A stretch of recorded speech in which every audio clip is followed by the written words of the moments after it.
Na ngayon medyo meron. Nakaraan talaga hindi ko mag-grip. Sige, click mo. Ito na yung... Todo mo. Okay na naman, may power na. Pero dati, naramdaman mo parang nag-loss.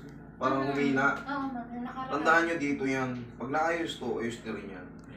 Malamang sa mga pagtulog-tulog nyo, minsan sa posisyon. Sa position. Tayo kahit healthy tayo, minsan nagkakaroon tayo ng stiff neck. Oo. Diba? Nangyayari talaga yun. Sa sarap ng tulog natin, minsan nakaganon tayo.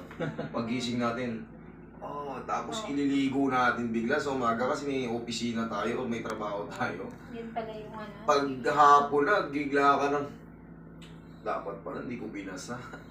Hapusin nyo muna yun pag meron kayong ganon. Kahit pa paano, magligo lang tayo pero huwag itong patamaan. Pag naliligo naman ako, simula ako sa tataas ako. Very good. Tandaan nyo, pag bagong gising tayo, basahin nyo muna yung lower extremity.